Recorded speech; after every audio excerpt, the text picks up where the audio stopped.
43 years ago, this past January, I had an abortion. I was 18 years old. I was living on my own, and I believed a lie that I would not be a good mother. Plus, there was a lot of fear in my life. I think I feared what my parents would think. I feared what my peers would think. I feared what my future would look like because I knew I was on my own. So when I got there, of course, I was really afraid because I didn't know what to expect. And of course, I had to wait a long time on a gurney in a hallway. And I remember thinking that all these girls were lined up on these gurneys for the length of the hallway, and I felt like we were like meat or cattle or something, that next, and I just really felt like I'm worth more than this. And I wanted to scream out, but I couldn't. And the next thing I knew, I was the one called in, and then I was waking up. And when I was waking up, I was pulling tubes out.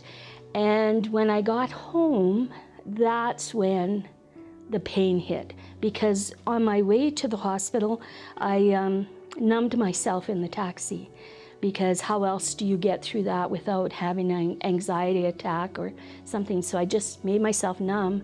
But when I got home, as the freezing and anesthetic was coming off, I felt my numbing, my emotional numbing was coming off, and I was in great pain. About a year and a half later, I got pregnant. A year later, I got pregnant again. I was just kind of like scared. What do I do? I was in college then. I was in another city, and I just wanted to focus on getting my college done. I wanted to focus on, getting my career intact and all of that, and then I find out. So I went into numbing again, and so I was pretending that I wasn't pregnant is basically what I was doing.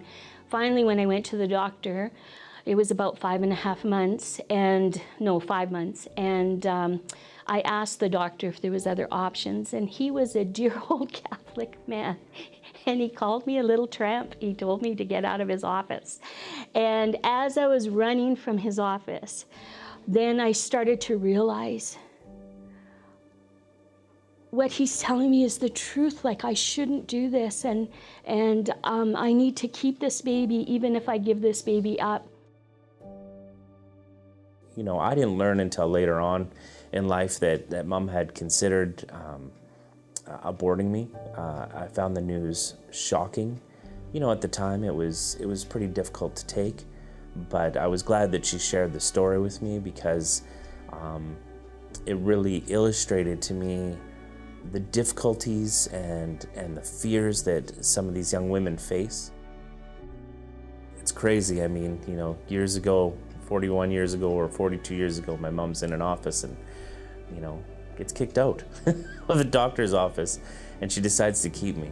And now, 5 biological children of my own, having seen 11 foster kids in our home that we've loved, and some have been reunited, none of that would have happened except that she chose to keep me.